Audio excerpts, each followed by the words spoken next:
Yeah, as Monty Python would say, no to something totally different. Well, I correct the quote, not totally different, let's say slightly different, namely how people can change their ordinary and everyday life towards sustainability, respecting cultural differences. This is a question Professor Dr. Alan J. Scott from Los Angeles is following, and that's the only point where I translate one word because I hadn't heard it before. It's primers. I don't know whether you're familiar with that. The word is fiebeln. I never really learned that in school, but this is why I'm here. Primers of Everyday Life, IYGU Publications. Welcome, Professor Dr. Alan Scott. Oh, there you are already.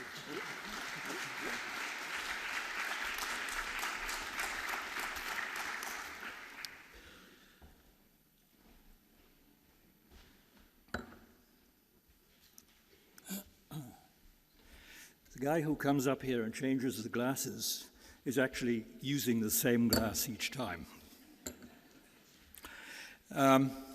Well, we're drawing to the end of the proceedings now, and I'm not going to give a substantive paper. What Benno has asked me to do is to say a little word about the publication program of IYGU, and I'll be followed by two speakers who will talk about the setting up of worldwide centers. So now we're moving into some of the operational considerations of IYGU. And you've heard from the papers that we've this afternoon, from the speakers this afternoon, what a complex set of questions are being addressed in this program. And I think what is really interesting, there's a new fashion. I'm not sure how much I'm convinced by it, but one hears the word more and more today about nexus thinking. That is bringing together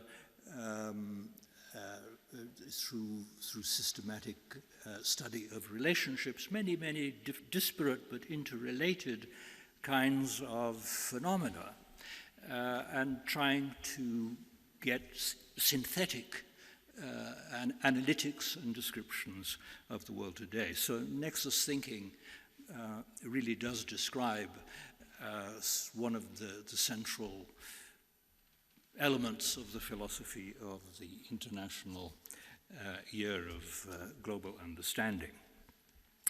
Well, part of the mission, of course, is also to publicize ideas, and so one of the things that we have done is to commission a series of very short monographs, really brochures or briefs. I'm not quite sure what to call them. They're not books.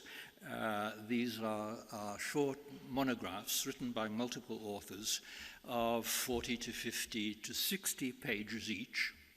And each of them brings together a group of experts, again, trying to engage in nexus thinking, bringing together a whole series of ideas around a specific set of themes. And actually, you see up here the 6 brochures that are currently in the works do exactly that. So we have first, they deal with things like food, for example. So we have eating and drinking and surviving. They deal with mobility, another enormous global problem, moving, staying, belonging. They deal with cities, working, housing, urbanizing, interaction, communicating, networking, intersecting, the environment, that is wasting, recycling, preserving, and the 6th is around the theme of leisure, sports, entertaining, recreating. So these 6 brochures, this is a start. I'm hoping there will be more, on this same model. There's still an enormous amount to do, as you've heard from the various speakers this afternoon. And these brochures will be published by Springer in the form, again, of short brochures, but very informative and displaying an enormous amount of expertise. But they will be written in very simple language and will be readily accessible to policymakers and to the general public at large, and of course to educators, teachers, and to students. So they are planned to have a very, very wide circulation and to carry the message of IGYU forward in a very responsible, intellectually responsible and critical way. And there actually there'll be a large number of each of these published. I believe, I'm not sure of the number, 7,000 or 8,000 to begin with of each title. Now, I myself am actually a co-author of the Working, Housing, Urbanizing brochure, which is actually almost finished. And I'm working on this with Professor Jenny Robinson of University College London and Professor Peter Taylor of Northumbria University. And our particular project, I'll just say a few words about it, and then I'll stop, just to show you what the sort of program, a typical program of one of these brochures is. We're, of course, very concerned with this. Cities, it's a central question. Urbanization is a central question in urbanization. In the 21st century, the new statistics show that more than half of the world's population now lives in cities. Cities are also the focus of the world's production system. So these are the motors of the world economy, and there is to an increasing degree a sort of emerging global mosaic. We used to think about cities as there being national systems of cities, and now we think really of cities as, to an increasing degree, transcending the nation and forming a global mosaic of interacting and collaborating cities. And so what we do in our brochure is to sort of ask questions about why cities? How is it that cities come into existence? And we go back historically to look at this, trying to understand the genesis of urbanization. And then we focus very strongly, of course, on the working and housing parts. These are, in fact, the central functions of cities. What are cities? Primarily, they are centers of production and work and housing and social life. All of these factors integrated together to form this, again, very complex system.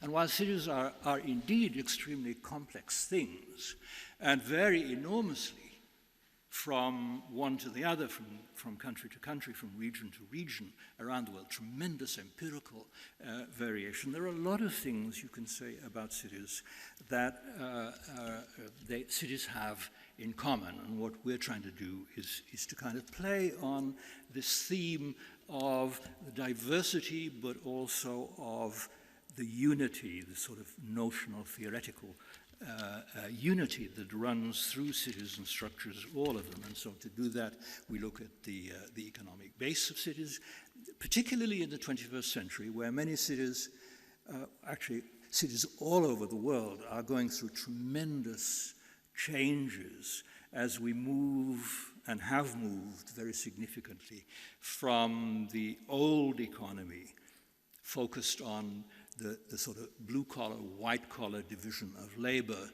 and its effects in social stratification in cities into a new kind of production system, the so-called new economy, a digital economy, an economy that is at once focused on the cognitive qualities of the labor force, the cognitive and cultural qualities of the labor force, and the new forms of stratification that are occurring as a consequence of this, and in particular the widening gap that is occurring between the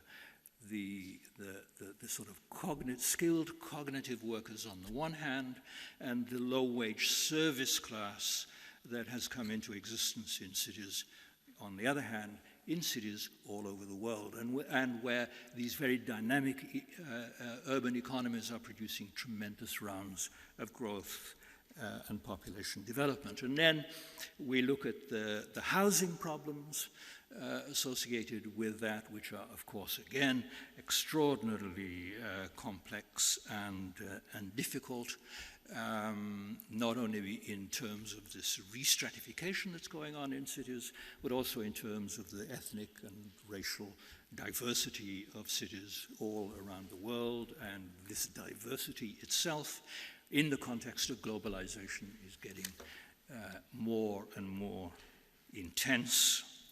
And then, of course, the other thing about housing is just the enormous disparities that exist between, let us say, the extremely wealthy subdivisions that you would find in a place like Bel Air or Beverly Hills in Los Angeles on the one hand, and the social economy of the slum in cities of the global south like Kinshasa and Mumbai on the other hand.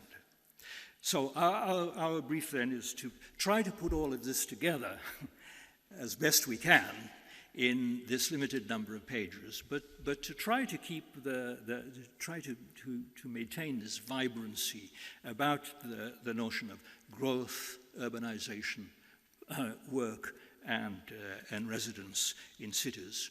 And then finally, we have the mandatory discussion about what about the future of cities, though we refrain from the sort of usual banalities about looking forward to a better life for everybody and so on. And we do two things. We engage in a criticism of the neoliberalism, which has affected urban policy everywhere, the withdrawal of welfare statist approaches in urban policy and planning all across the world.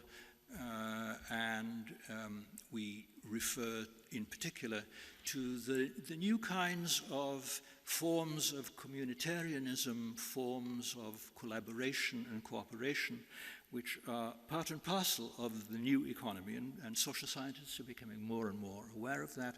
And we end by trying to say something about how cities and this new world of the new economy and the new collaborative society of advanced third wave capitalism, if you like, is being both produced by cities and is in turn producing cities. Thank you.